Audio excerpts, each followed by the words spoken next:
नमो श्रेष्ठं मनुमपि शोचिपुत्रमत्र स्वरूपं रूपं तस्याग्रजमूरपुरीं माथुरीं गुष्ठवारीं राधाकुण्डं गिरिवरमोह राधिका माधवसं प्राप्तजस्यो प्रथितकृपया श्रीगुरुतं नतोऽस्मि।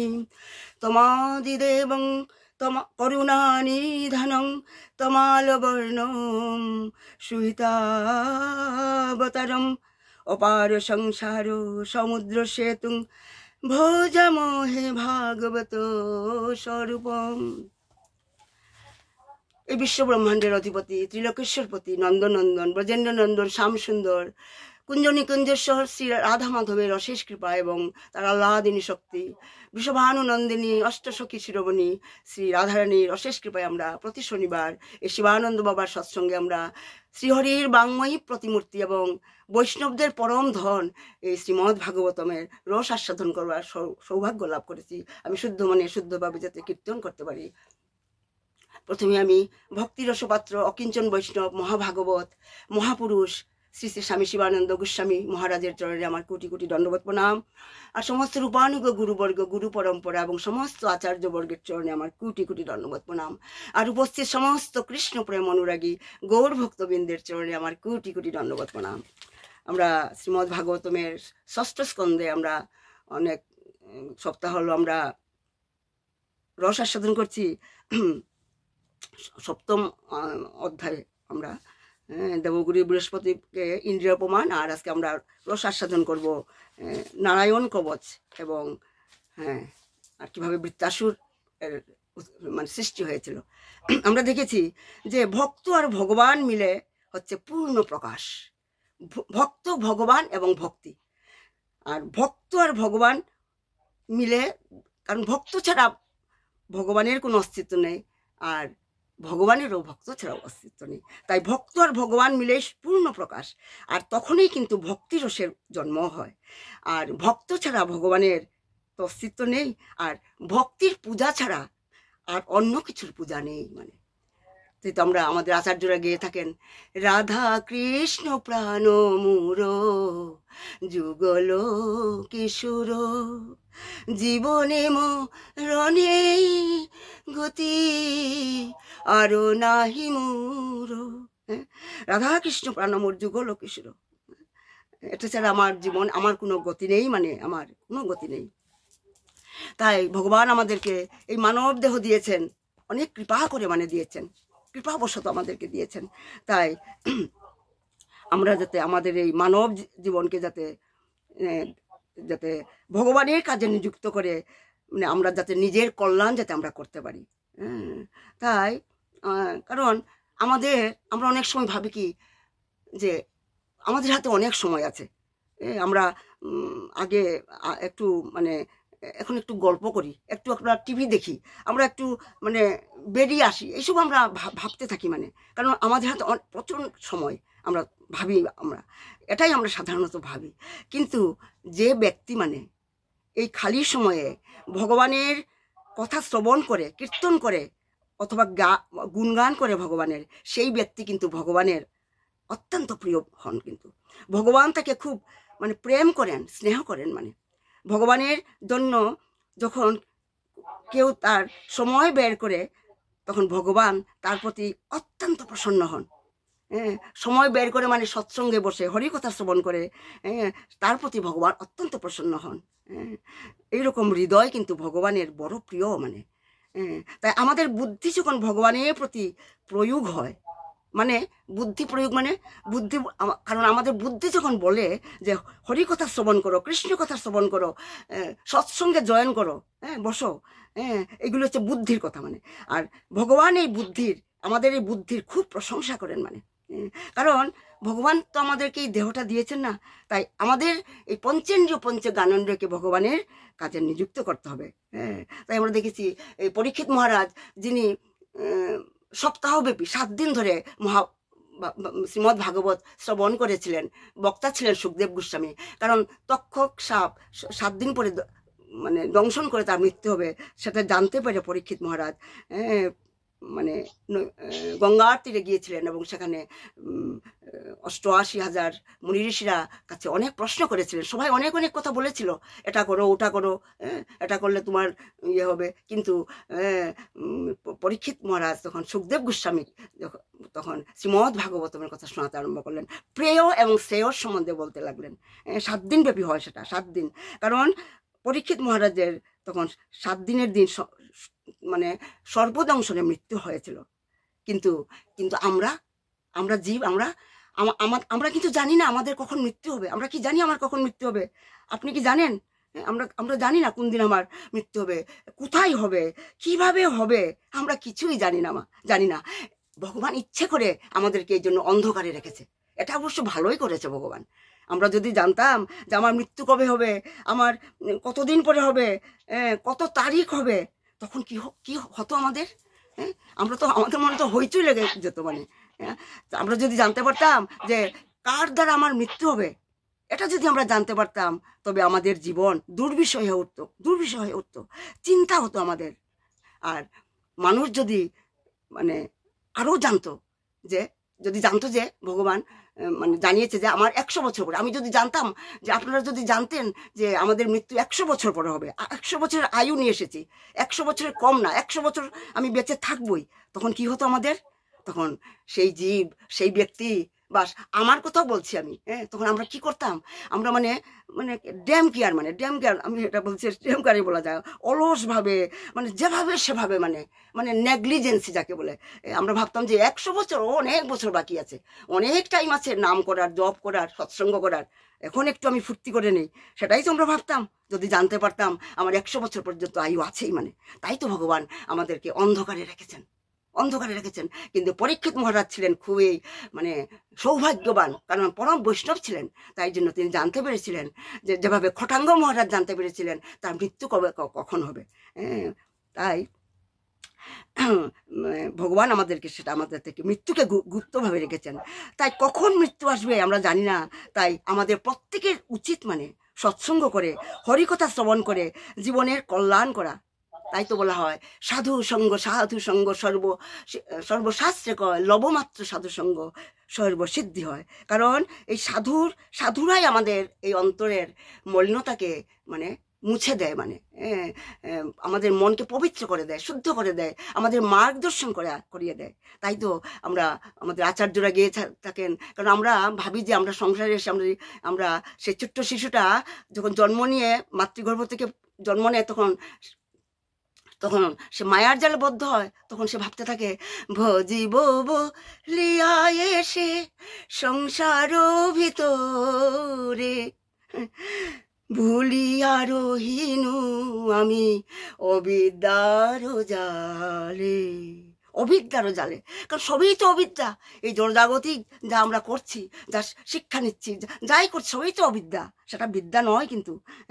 তাই তো মহাপ্রভু বলছেন, জীব জাগো গুড়াচাঁদ বলে। তখন যখনই আমি সূক্ষ্ম দেহটাকে, আমি স্থূল দেহ মানে এই পঞ্চেন্দ্রিয় দিয়ে গড়াই দেহটা, আকাশ, বায়ু, অগ্নি, জল, বোম দিয়ে মরুত, এটা দিয়ে গড়া এই সূক্ষ্ম দেহকে যখন আমি স্থূল দেহটাকে যখন আমি গ্রস বডিটাকে যখন ভগবানের চরণে সমর্পণ করব, ভগবানের কাজে নিযুক্ত করব, আর যখন আমার সেই সূক্ষ্ম দেহ কি?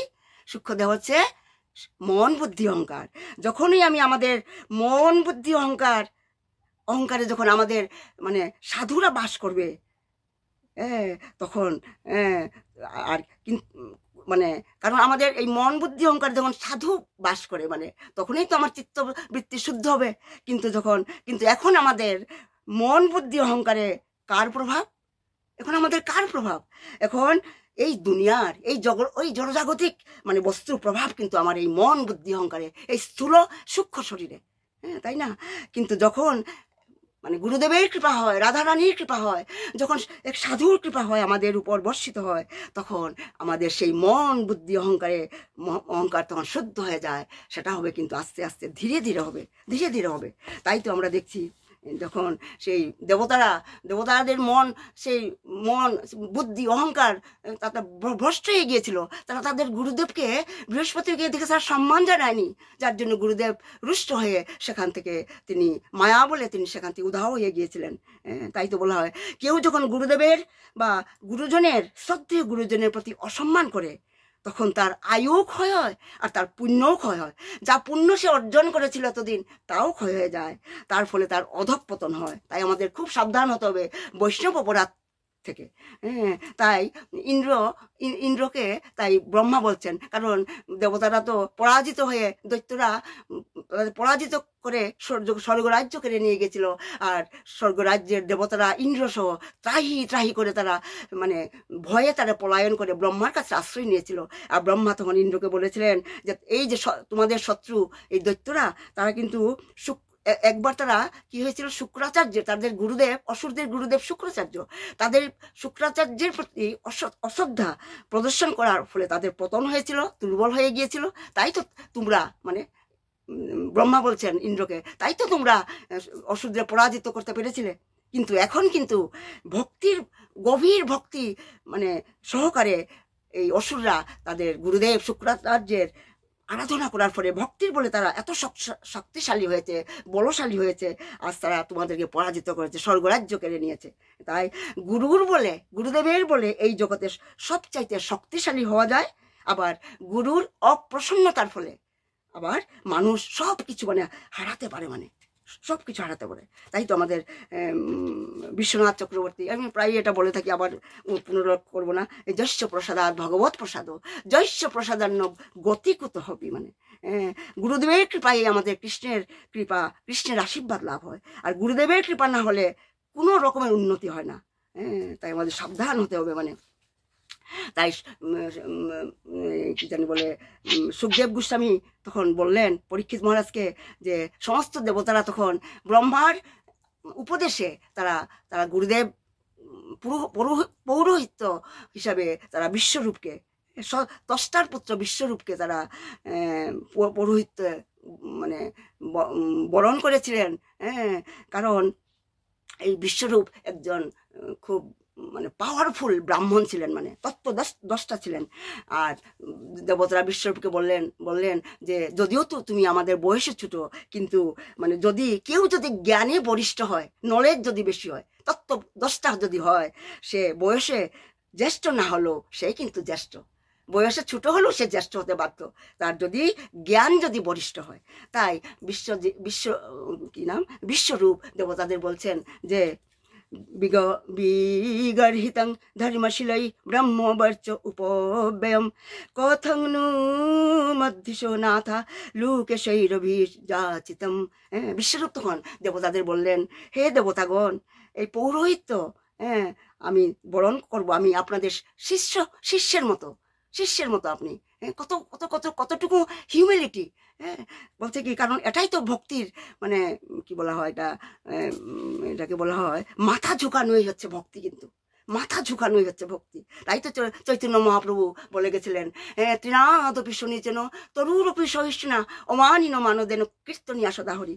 আমাকে তরুর মতো সহিষ্ণু হতে হবে, তৃণের চেয়েও আমাকে নত হতে হবে। তাই তো বিশ্বরূপ একটা তত্ত্বদষ্টা ব্রাহ্মণ ছিলেন, বিজ্ঞ ছিলেন। তাই তিনি দেবতাদের বললেন, আমি মানে আপনাদের মানে আদেশ মানে বা প্রার্থনা আমি কিভাবে প্রত্যাখ্যান আমি করতে পারবো? আপনারা হচ্ছেন ব্রহ্মাণ্ডের অধ্যক্ষ। বিশ্বরূপ বলছেন, আমি আপনাদের শিষ্যের মতো, মানে তাই আপনাদের কাছে শিক্ষা গ্রহণ করাই তো আমার কর্তব্য। আর আমি আপনাদের আদেশ বা আপনাদের অনুরোধ আমি প্রত্যাখ্যান করতে পারবো না। আমি আপনাদের পৌরোহিত্য বরণ করলাম। কারণ একজন যোগ্য ব্রাহ্মণের বৃত্তি হচ্ছে পঠন পাঠন, যজন যাজন, দান এবং প্রতিগ্রহ। আর যজন যাজন মানে কি? যজন যাজন এই দুটা শব্দের অর্থ হচ্ছে মানে জনসাধারণের উন্নতির সাধনের জন্য পৌরোহিত্য করা। মানে কারণ যিনি পৌরোহিত্য পদ গ্রহণ করেন, মানে গুরুর পদ অঙ্গীকার করেন, তিনি যজমান মানে যার জন্য তিনি যজ্ঞটা করছেন, মানে যজ্ঞ অনুষ্ঠান করেন, তার পাপ মানে মোচন করেন। মানে এইভাবে পুরোহিত অথবা গুরুদেবের মানে পূর্ব অর্জিত পুণ্য ফল ক্ষয় হয়ে যায়। কিন্তু এই জন্য বিজ্ঞ ব্রাহ্মণেরা কিন্তু পৌরোহিত্য বরণ করতে চান না। কিন্তু যারা বিজ্ঞ তারা কখনো পৌরোহিত্য বরণ করতে চান না। কিন্তু তা সত্ত্বেও কিন্তু আমরা দেখছি সেই মহাজ্ঞানী ব্রাহ্মণ বিশ্বরূপ দেবতাদের প্রতি তার গভীর শ্রদ্ধাবশত তিনি পৌরোহিত্য বরণ করেছিলেন।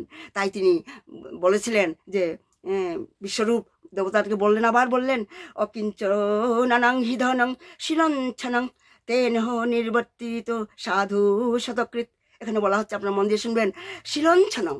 শিলঞ্ছনং মানে কি? এটা একটা বৃত্তি, মানে এটাকে আমার মনে হয় শিলঞ্চনাকে দেবাদেশ দা আছেন, অসীম আছো, শিলঞ্চন মানে বৃত্তি আমার মনে হচ্ছে মাধুকরী বৃত্তি মানে। তাই তো বিশ্বরূপ দেবতাদের বলছেন যে সর্বোচ্চ স্তরের ব্রাহ্মণ তার শিষ্য অথবা যজমানদের থেকে কখনো কোনো দক্ষিণা গ্রহণ করেন না, কখনো দক্ষিণা গ্রহণ করেন না। তাই তো আমরা দেখি যে যখন আমরা গুরুদেবের কাছে যখন দীক্ষা নেই, বাবা আমাদের থেকে দক্ষিণা হিসাবে কিছুই নিতে চান না, বলে একটা হর্তকি দিয়ে আমাকে প্রণাম করবে। হ্যাঁ, সেটা তাই উচ্চস্তরের শুদ্ধ মানে যেটা ব্রাহ্মণ, তারা কখনো দক্ষিণা গ্রহণ করেন না, মানে যজমানের কাছ থেকে।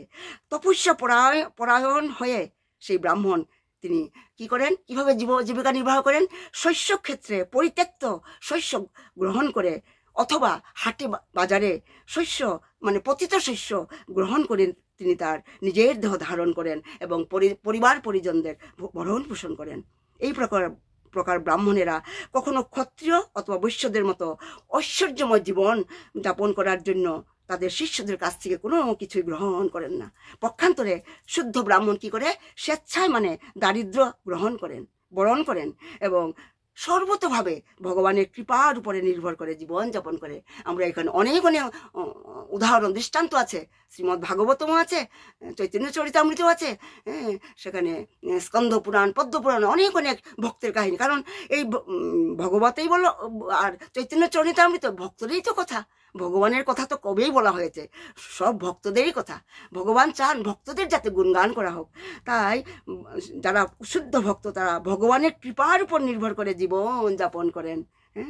আমরা একটা ছোট্ট মানে যেমন কয়েক বছর আগে নবদ্বীপে, বেশি দিন হয়নি, নবদ্বীপের মানে নিকটে একটা গ্রাম কৃষ্ণনগর, আপনারা সবাই জানেন। কৃষ্ণনগরে এক ব্রাহ্মণ থাকতেন, মানে যাকে স্থানীয় জমিদার, তার নাম ছিল কৃষ্ণচন্দ্র, তাকে আর্থিক সাহায্য দিতে চেয়েছিলেন, মানে কিন্তু সেই ব্রাহ্মণ সেই আর্থিক সাহায্য তিনি গ্রহণ করেন না, অস্বীকার করেন। তিনি বলেছিলেন যে তার শিষ্যদের দেওয়া অন্ন এবং তেঁতুল পাতা সিদ্ধ করে তিনি তার গৃহস্থ জীবনে অতি সুখে রয়েছেন, আর জমিদারের সাহায্য গ্রহণ করার তার কোনো প্রয়োজন তার নেই। অর্থাৎ তার মানে ব্রাহ্মণ যদি তার শিষ্যের কাছ থেকে বহু ধন সম্পত্তি প্রাপ্তও হন, লাভও করেন, তবুও সেই ধন কিন্তু তার ব্যক্তিগত সুখ স্বাচ্ছন্দ্যের জন্য ব্যবহার না করে পরমেশ্বর ভগবানের সেবার ব্যবহার করাই তার কর্তব্য। কিন্তু সেটা বিশ্বরূপ দেবতাদের তিনি বলছেন, মানে তারপর তিনি বলছেন আবার, তথাপি ন প্রতীক ব্রয়ং গুরুভি প্রার্থিতং কিয়ৎ।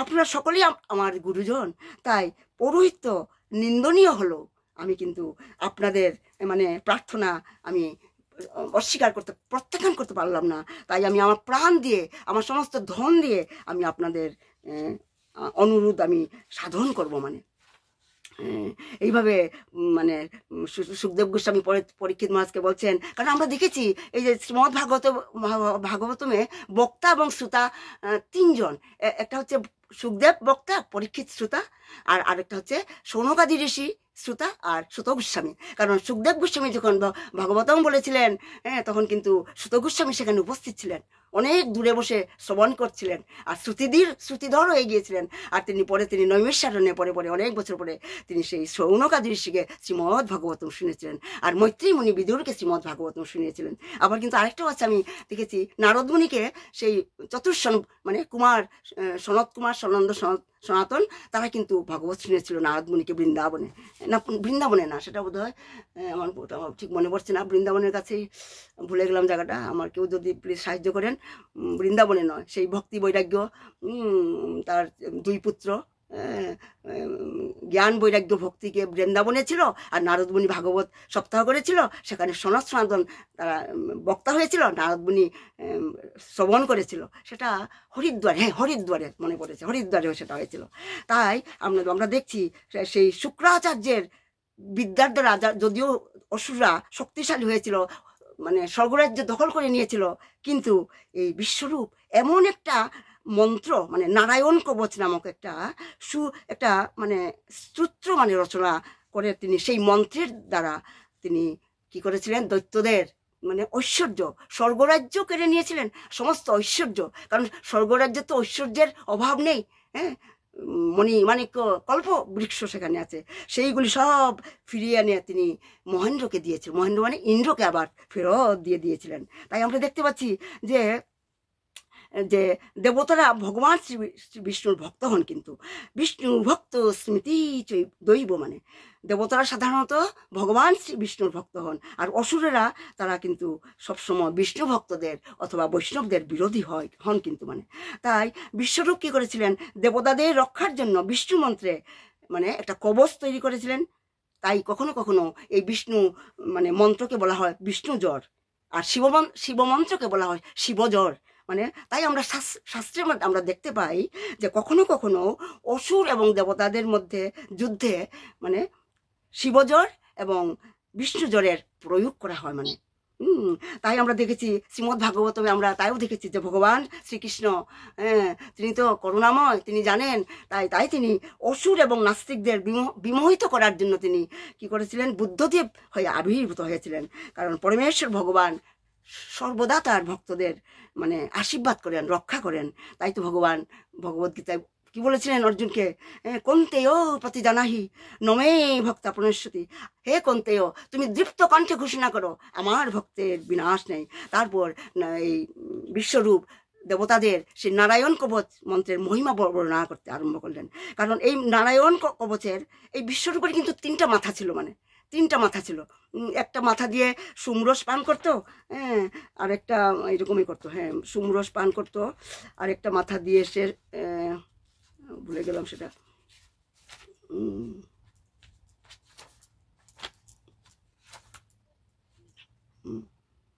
আচ্ছা এটা পরে বলবো, আমি মনে পড়লে আমি বলবো। আচ্ছা, সেই নারায়ণ কবচের মহিমা সম্বন্ধে তিনি আরম্ভ করেছিলেন। তিনি বলছিলেন দেবতাদের যে প্রথমে এই মানে এই যে কবচটা, এই নারায়ণ কবচটা, সেটার মানে এই কবচের দ্বারা আমরা যদি রক্ষাপ্রাপ্ত হতে চাই আমরা, তবে প্রথমে আমাদেরকে কি করতে হবে, প্রথমে কুশ গ্রহণ এবং আচমন করে মৌন অবলম্বন পূর্বক অষ্টাক্ষর মন্ত্রের দ্বারা অঙ্গনাশ এবং দ্বাদশাক্ষর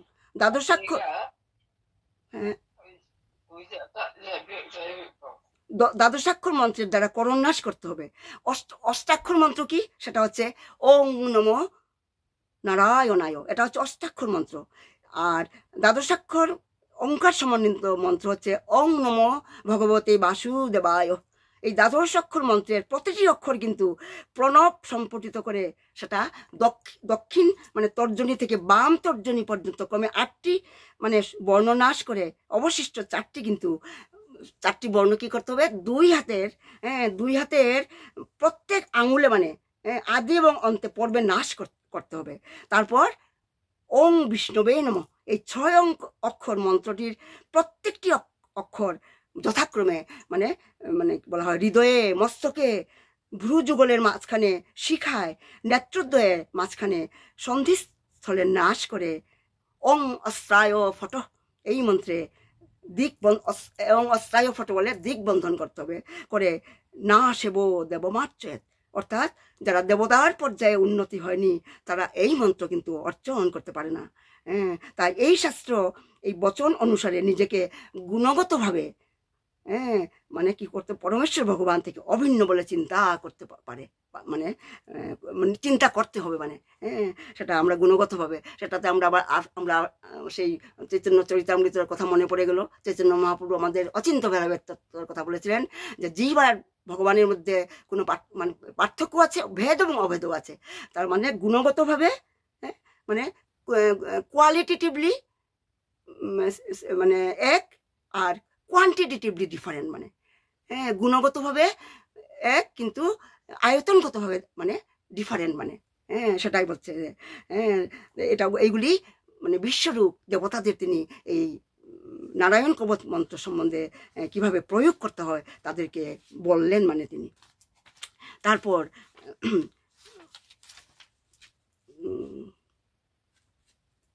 তারপর আচ্ছা আচ্ছা আচ্ছা দেবাশিস দা, আমি শেষ করছি। তারপর ইন্দ্র,